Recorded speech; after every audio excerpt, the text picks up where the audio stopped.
my friends with me.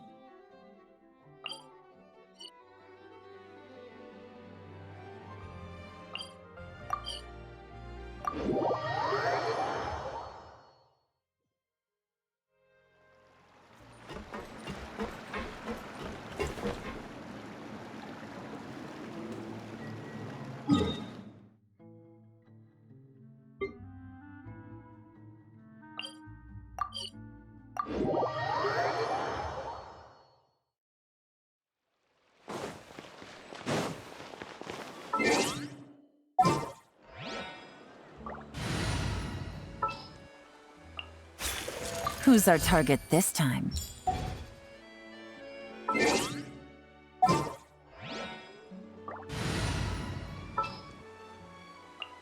Don't fear. Yao's...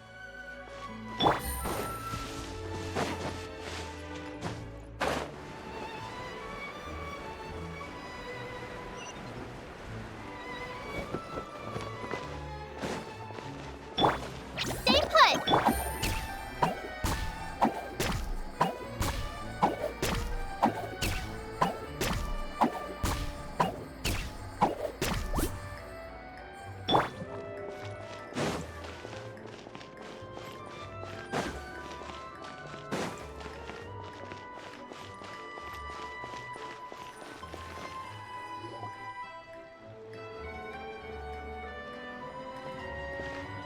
Good morning! Ayaka and I were just talking about you.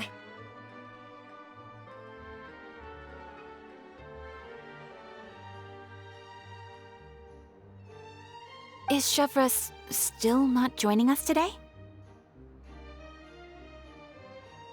Probably not. We haven't seen her either. Huh? That's such a pity. Director Furina said that we've only got a few small scenes left before wrapping up the entire thing. She even said that she'll get me into a couple scenes, so everyone will have a chance to shine in front of the camera. We were also planning on having a victory feast once we're all finished filming. You can join us, right? If only Chevreuse was here. I still haven't taken a photo with her. I'm afraid that can't be helped. Those special patrol folks are like phantoms when they've got a case on their hands. But to be honest, I'm even more concerned by what I read in the Steambird earlier this morning. It said that the killer in the murder case was none other than the author of the 2 Musketeers. Oh yeah, I heard about that too. He came forward and confessed his crimes, but gave no explanation as to why he pulled the trigger. We didn't know about this case at all when we joined the film. Is it going to affect the reception of our work? From a pure publicity standpoint, this will draw a lot more attention to our film. I have to say, though, that no director can be perfectly comfortable with garnering attention through means other than artistic skill. To be fair, I feel like that ship sailed the moment you allowed yourself to be named as the director on our posters. It's not my fault that I'm super popular. What was that saying again? My popularity has, Sunk to an all-time low? spread to the 4 corners of Teyvat.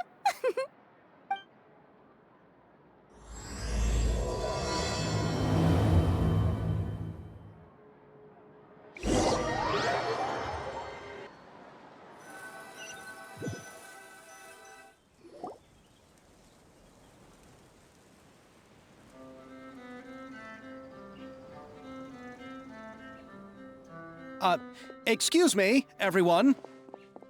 Xavier! Feels like it's been ages since we last saw you. I've been talking non-stop with the Film Association, and I'm absolutely swamped trying to coordinate the film's marketing. So forgive me for not being around more often, but please believe me when I say that I will make sure everyone's hard work gets the exposure it deserves. Oh, seems like you've been fighting your own battles. Yes, that's one way to put it. Oh, and before we begin the final round of filming, please allow me to finally introduce you to the original investor of our film, Mr. Morris. A pleasure to meet you all. Yes, glad to make your acquaintance, Mr. Morris.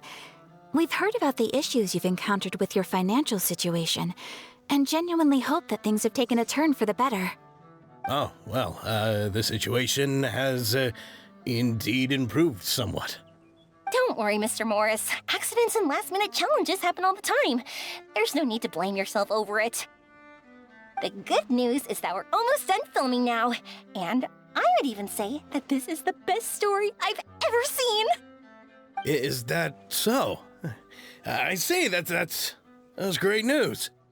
All right, now that we've gotten all the pleasantries out of the way, let's get this show on the road.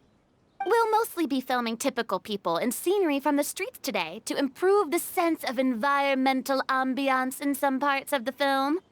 Oh, and there'll be a cameo for Mr. Kamisato and Miss Yoimiya as well.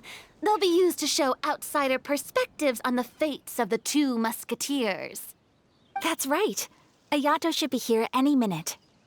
Excellent! Then let's start with the scenery shots. Camera and clapper loader, you're up. Yep, we'll be ready. Remember, all we need are some wide zoom shots of the streets. If you happen to find some particularly lovely patches of flowers and grass, feel free to grab some close-ups of those as well. Ready? Lights! Camera! Action! Okay, now move the camera slowly. Try to focus on that flower. What's wrong? Just adjust the focal length a bit. Something the matter? But wasn't it working fine for all the days before? Veronique, can we try a different camera? No problem. How about this one? All right, let's give it another try. Lights! Camera! Action!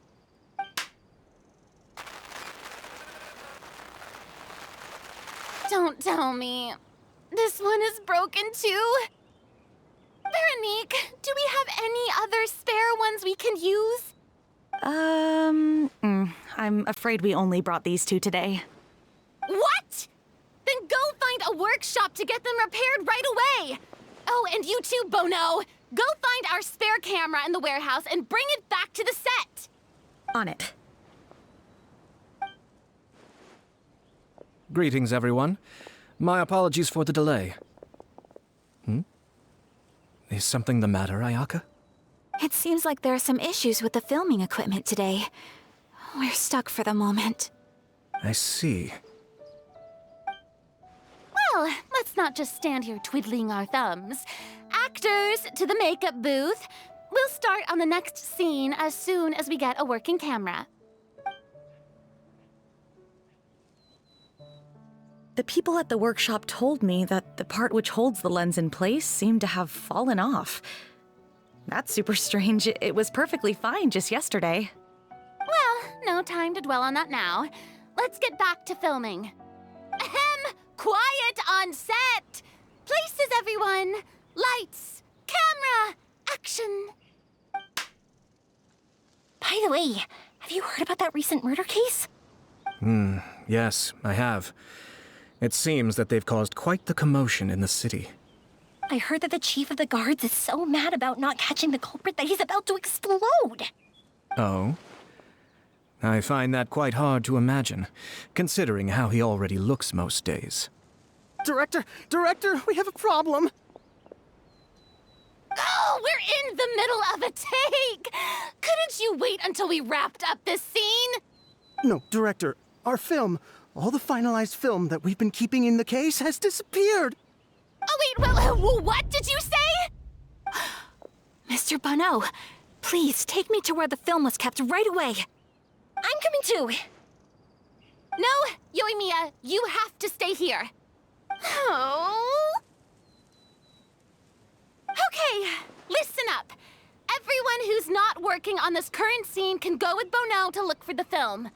Everyone else, stay put and wrap up the scene. Unbelievable. How could all these problems happen in just one day? we're back. How did it go? Did you find the film? We found it in the sewers. Huh? In the sewers? Is the film still okay? We discovered it just in time, so we should still be able to salvage it. The others are checking now to see if we lost any specific scenes. Oh, you scared me for a moment there. I nearly thought we had lost everything. I really don't want to experience that feeling of despair again. Okay, but who could have stolen the film and dumped it there? Could it be, some competitors working on other films? But if they wanted to harass us, why wait until the last day? Okay, we don't have time to really look into it right now. Let's strike while the iron is still hot and wrap this thing up once and for all. Yeah, let's finish it.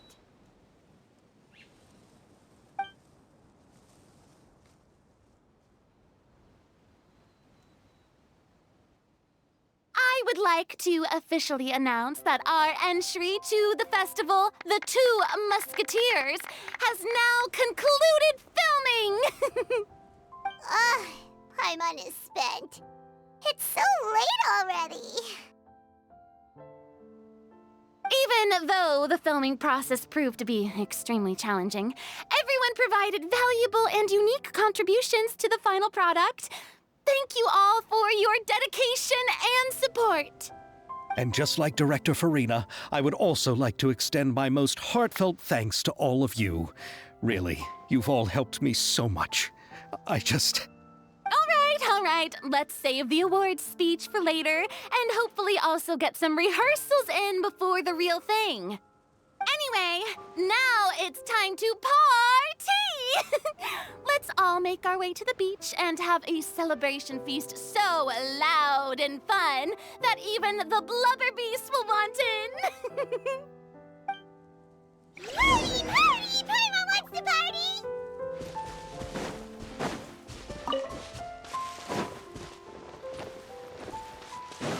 Whoa! This place is hopping! Everyone's finally getting to relax after wrapping up the film! Oh, this is turning out to be quite the party. Let's go chat with someone! Hey, Ayato! How's your work been going? Everything went rather smoothly. Thank you for your concern. Ayato told me that we've already confirmed the dates for some Inazuma Fontaine cultural exchange events. So the next time we visit, we'll be doing so in our capacities as the representatives of the Yashiro Commission. Oh, that's great! Then maybe Paimon will be able to find Fontaine detective novels in Inazuma from now on! Oh, wait. Wouldn't Yoimiya get upset if that happens? That would be stealing some of her business. You've got a point. She's always complaining that light novels have become bland and too predictable after all. The cultural exchange won't only feature literatures of both nations, of course. We have also made plans for cross-cultural engagements in the fields of gourmet cuisine, toy making, and artisan craftsmanship.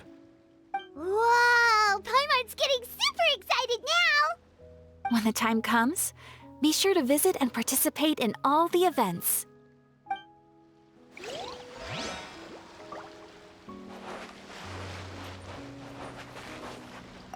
I was thinking, if this film turns out to be a success, could I ask the two of you to stay and be a part of my crew? Of course, I'll definitely increase the pay for next time. I'd be more than happy to, Mr. Xavier. Thank you for the offer, Mr. Xavier. But I've made some plans to go on a journey to the other nations once the festival is over. Is that so? Well, then in that case, bon voyage, Miss Veronique. Please feel free to get in touch once you've returned to Fontaine.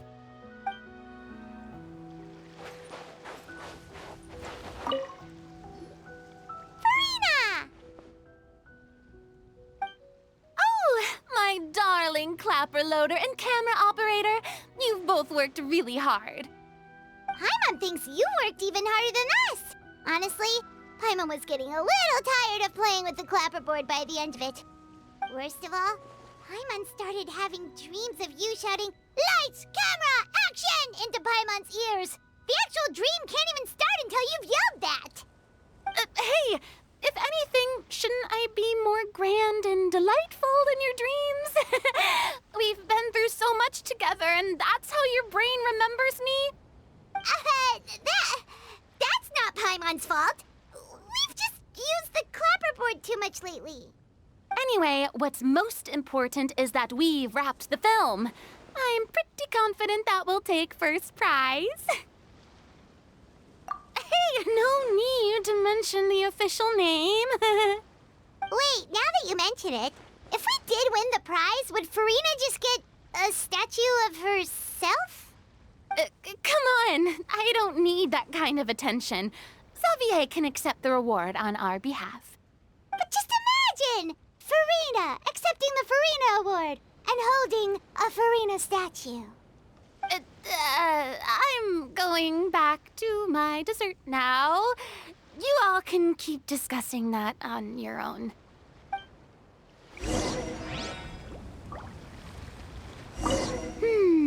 What kind of dessert should I try next?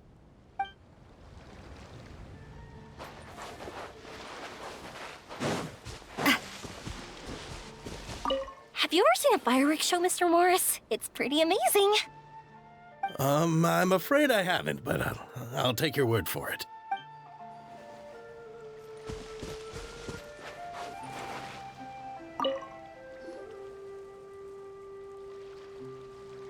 Chiori! Hey, you two. Are you not really into these kinds of big social occasions? Not particularly. But this is still better than Fontaine Fashion Week. But if this film becomes a big hit, people will definitely come flocking to your shop. Yes, that's highly likely. As long as the film can premiere as planned. Are you still worried about the case? That and all the obstacles we had to face today. You're right. It's as if all our bad luck just manifested at once. But why today of all days? No, it's nothing. We've already delivered the film to the editors, so there should be nothing more to worry about. How are you doing, Mr. Morris? You having a good time? Well, you could say that. Do you happen to know when the party is scheduled to end? Judging by how much fun everyone's having, I'd say probably not until well after midnight. Is there something that you still have to take care of at home, Mr. Morris? Oh, well, I'm just not a late night person, so I might take off shortly. Oh no! Silly me. I almost forgot something super important. Oh, what is it? I prepared a whole batch of fireworks for the party, but I forgot to bring them over from the warehouse. Fireworks, you say? Well, that's truly a pity. Sorry things didn't go as planned. Could you help me carry them over, Mr. Morris? I won't be able to fetch all of them by myself. Me? Are you sure that you can't find anyone else? I just wanted to make this a surprise for everyone. The warehouse isn't far from here. We'll be there in no time. Pretty please, Mr. Morris. These are some of the best fireworks I've ever made. So I also want you to see them before you leave. They're stunning. I promise that they'll be a once-in-a-lifetime experience that you'll never forget. But... It's okay. Just come with me. If we're sneaky enough, nobody else will see us leaving. All right. The warehouse is right over here. I moved the fireworks there in advance, so it shouldn't be too much work bringing them back. It's still a ways away from the party. Sorry about that, Mr. Morris. It's probably because I'm used to carrying fireworks all the time, so it doesn't feel like a lot of work to me.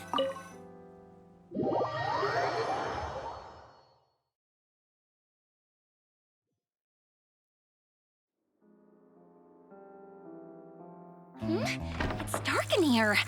Wait here, Mr. Morris. I think the light switch should be somewhere over here. Why did I have to get roped into this? What was that?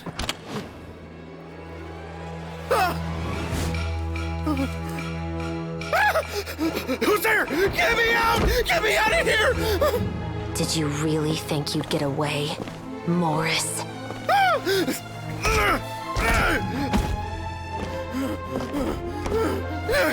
You've got the wrong guy. It wasn't me. I'm not the killer. You know, Eliza died a far more heroic death than this. She fought your assassin to the end, to save the children she had hidden beneath the floorboards.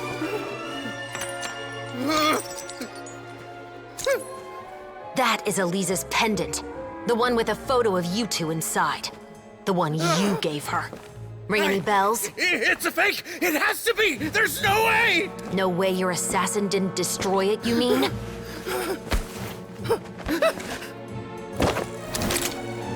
Did you ever love her, Morris?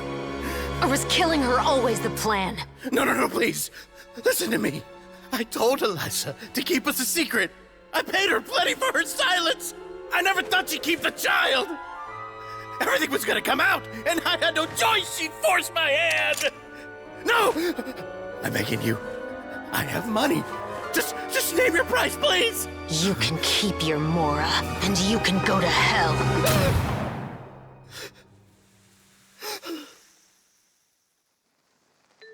I'm Captain Chevreuse of the Special Patrol. Morris, you're under arrest for Eliza's murder. Huh?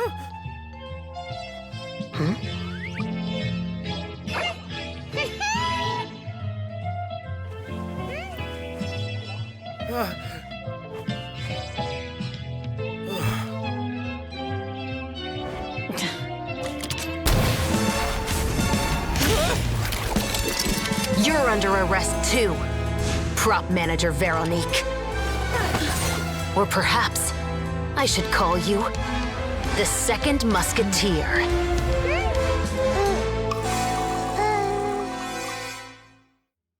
Wait, what's going on? This wasn't in the script.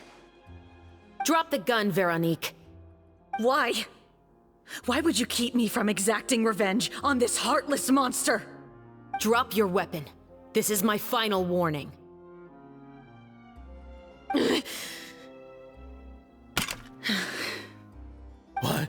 What is going on?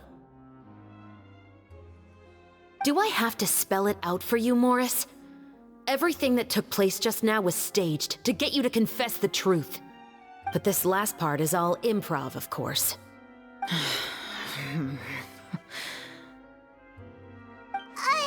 Chevreuse, you told us you wanted us to help you stage a play. You never said anything about the Second Musketeer. It's because even I had no way to confirm my theory until now. Thank you for your performance, Yoimiya. Could I trouble you to go and bring in the other Special Patrol members? They should be on standby just outside. Oh, and please tell the other cast members not to worry about us. We'll be rejoining them shortly. On it!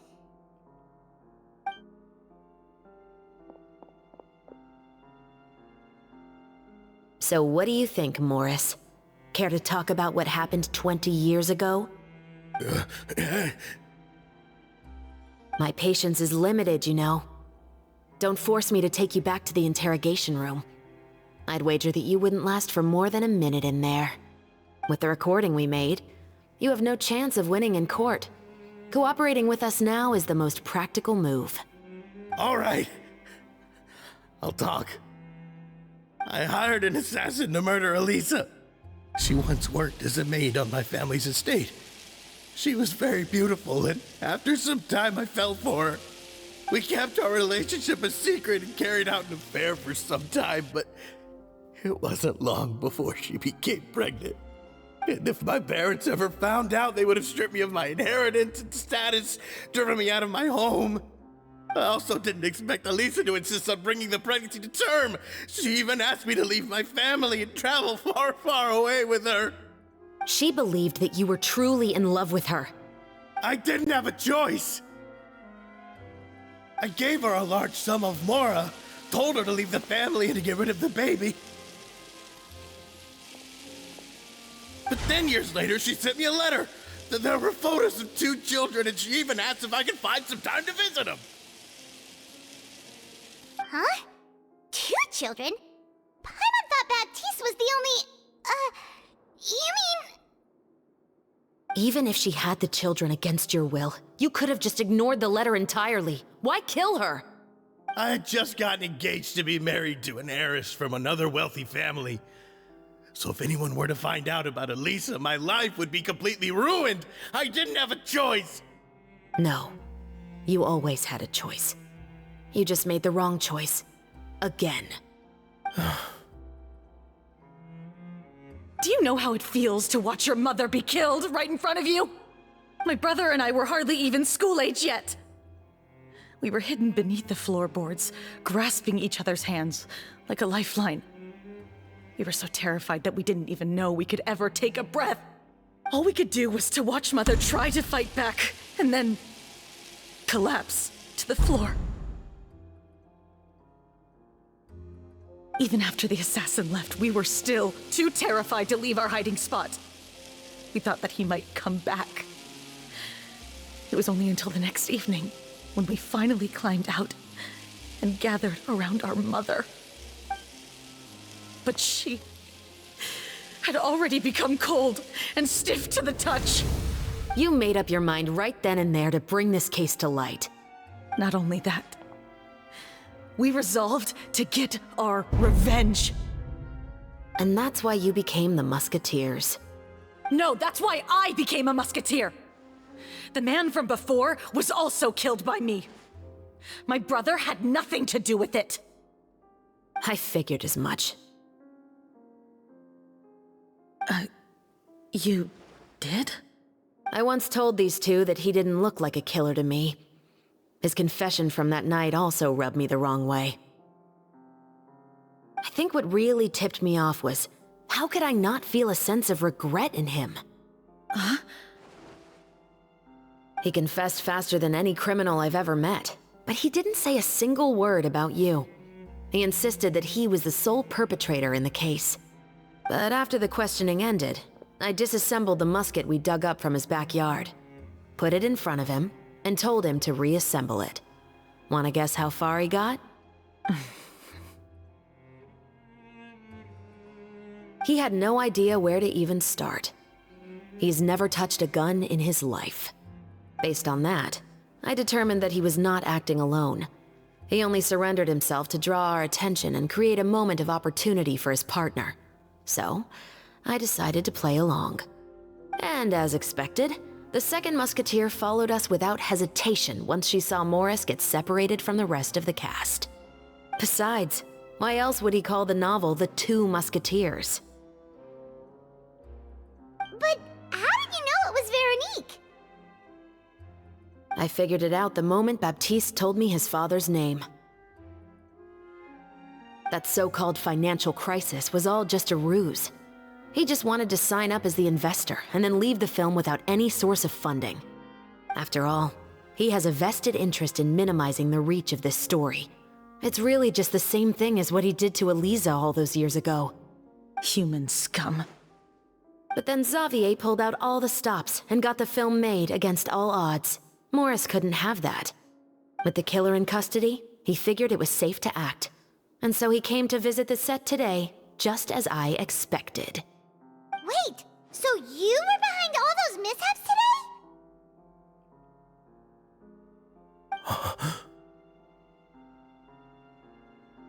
As for the identity of the second musketeer, I assumed they'd probably stay close to Morris and look for an opening. And if they already knew that Morris was the film's investor, then that narrowed the list of potential suspects as well. Furthermore, being the props manager would allow the culprit to avoid scrutiny by purchasing mechanical parts in the name of the crew. With that hypothesis in mind, I went back to check Baptiste's orphanage adoption records. Guess whose name I saw on the same page, just a few lines from his. My brother. He trusted you. As in, he trusted me to perform the deed on his behalf? He trusted you to stand on the side of justice. I am. I thought you could do it as well. Oh, the look on your face when you told him to go to hell. I really thought you'd put a bullet in his brain. You know what he has done. Are you telling me that you'd rather see him spend the rest of his life living like a king in the fortress of Meripede? I will never be able to forget the feeling of my mother's cold, lifeless hands. And you would call this ending fair? Is this what you call justice? I won't lie, Veronique. I did hesitate when your brother first told me about the truth. I wondered. I agonized over whether I should really put a bullet in his head. So why don't you? Because that should never be how justice is carried out in this world. Perhaps, to you, justice is simply reciprocated. An eye for an eye, and a life for a life. But everyone has their own understanding of justice. If everyone were to pursue their own definition of it, there would be no more order in this world. Today, you'll kill Morris, and tomorrow, his children may come for you. The world cannot render judgments based on a desire for revenge. That will only lead to a cycle of revenge, as well as the destruction of order and civilized society. Fontaine is founded on a set of laws and a standardized code of justice. That is why we are the nation of justice. But with all that said, I will promise you this. Morris will not lead a cushy life in the fortress of Meripede. Chevreuse, the rest of the special patrol is here. Thank you so much, Yoimiya. Letelier, Terena, please take them away.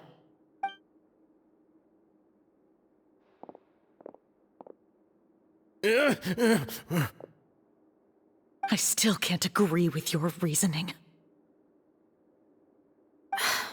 I know. Justice has not been delivered. At least, not today.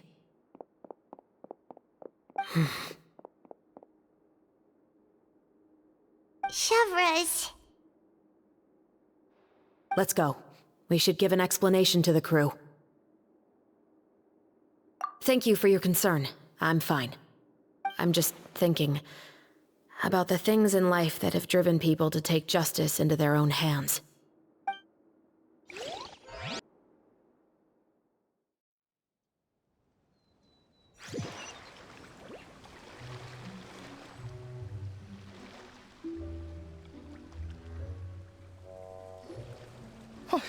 Who would have thought Morris would turn out to be... I'm at a loss of words. How could he have done something like this? I'm just glad that you're all safe and sound. Who knew that such a labyrinth of cases would be behind this story? Well, what should we do now? We have a finished film, of course, but should we still go ahead with the premiere? What do you mean? Shouldn't you be even more motivated to spread the word now that you've learned the truth? Chiori is right. I'd also like more people to see this story for themselves. But the real ending of the story seems to have deviated somewhat from the one in the script. Is that still acceptable to you, Miss Chevreuse? The call is yours. We still have time to reshoot an ending if that's what you'd like. No, it's fine as is. I like what we have for the catharsis. Romanticism is what gives works of art their appeal. Fiction is able to explore means of restitution that could never work in real life. Just like the real world, the world of stories also has its own set of rules and justice. These different possibilities are what initially drew me to reading in the first place. Sounds good to me. I support your decision. What about Veronique? Will she be okay? She will soon face her judgment alongside her brother and Morris. If I had to guess, they'll probably all be sent to the fortress of Meripede. I'll make sure to give Risley a heads up about it. Oh, you mean that kind of heads up? Exactly. Ahem. All right, then the matter's settled. Now that everything's been taken care of, there's no reason for us to keep looking all gloomy and grumpy. Let's get back to the feast and enjoy each other's company. We'll be starting the post-production process tomorrow. You should join us, Chevreuse. You missed the first few hours of the party, didn't you? All right. Count me in. Then I'll wait for you over there. There's still some good news that I'd like to share with Chevreuse. Traveler, Paimon, could you wait for me by the sea after the party ends? I'd like to go on a brief walk with the two of you. Thank you very much.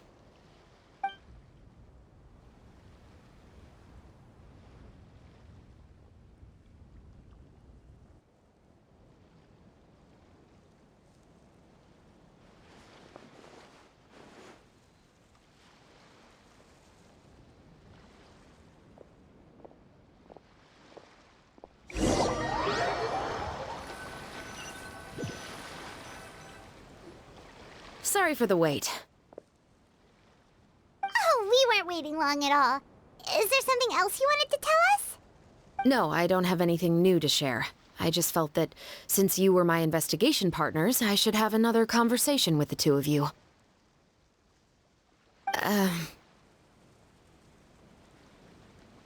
Traveler, how would you have responded to Baptiste's request if you were in my shoes? Is that so? Well, thanks for sharing.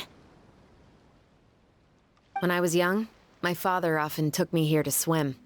We'd come rain or shine, even when it was freezing cold.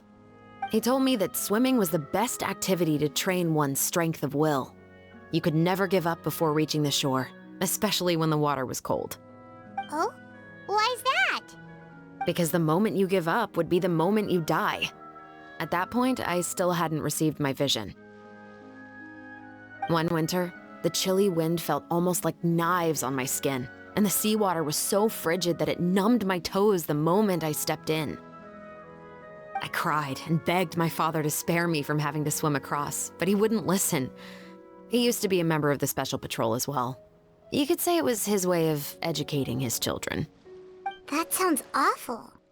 When he saw that I wouldn't stop crying, he just picked me up and tossed me into the icy water. The bone-chilling cold took away my senses. I couldn't feel anything but fear and rage. I waited for my father to save me, but one look and I knew he'd already started swimming for the opposite shore. I realized that if I were to give up, I really would die right then and there. I used all of my strength to try and catch up to my father. Those few minutes felt longer than my whole life up until that point. I did, however, make it to the other side. I've never felt afraid about anything in my life after that, nor have I ever cried again. That way of teaching would have never worked on Paimon. Yeah, I don't think that was the right method for anyone. It's just that, working now as I am in the pursuit of justice, I still sometimes feel like I've been tossed into that winter sea all over again. The anger and the helplessness. Chevreuse. But the worse I feel, the more I know to never give up. The alternative would be to forever lose myself among the waves. Anyway, how about a race? Neither of us will drown, but we can still see who swims faster. You guys go ahead! Paimon will grab the clapperboard to mark the start of the race.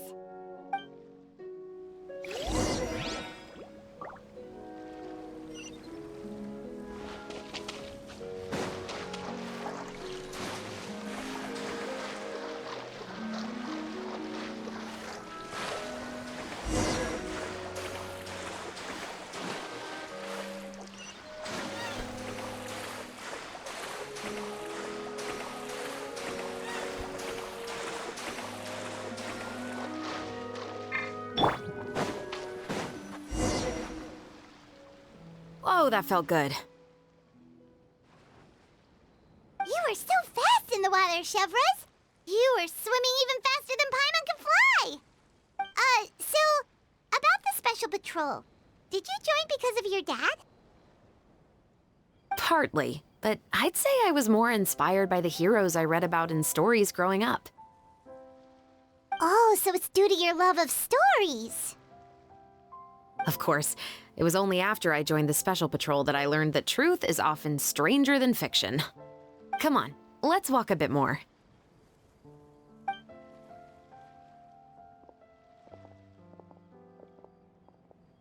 To be honest, I do sometimes question whether the decisions I make are the right ones. But I know that no matter what, I must keep swimming. Because the only thing I've got my eyes on is the shore in the distance.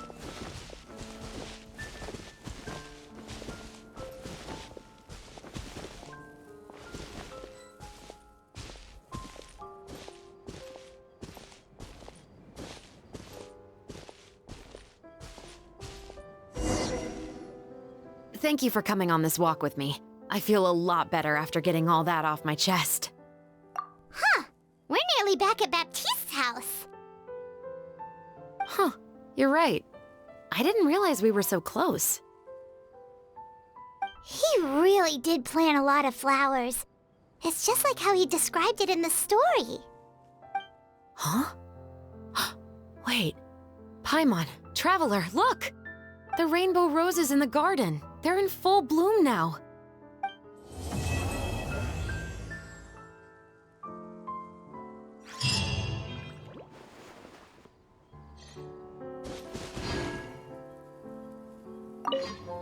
Even though it's a bit late, I must thank you for investigating this case with me.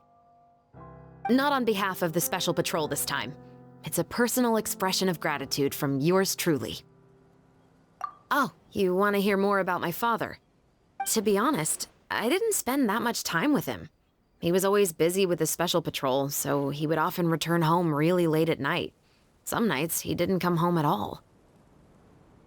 Once, he didn't come home for a long time, maybe a whole week or so. When I went out to buy food, I learned that he had become a criminal, and by extension, that made me a criminal's daughter. But we can talk about that another day. I actually have a lot of sympathy for Veronique and Baptiste. I can understand the hatred they feel for their father. But that doesn't mean I'll allow them to walk the path of evil, even if it might lead to another sense of justice. Films are different from the real world. They're a form of art and represent the wishes in people's hearts.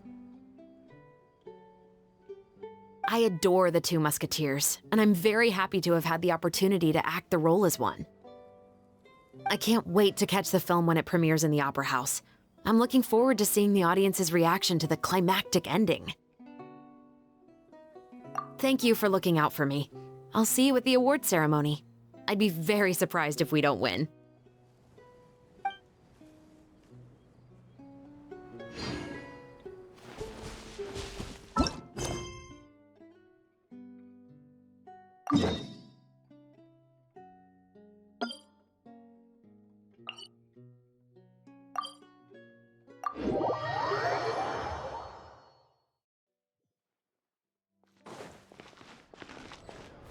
Ad Astra Abyssal.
love Spina di Rosula's logo.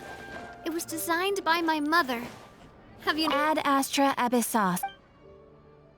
Thank you for completing...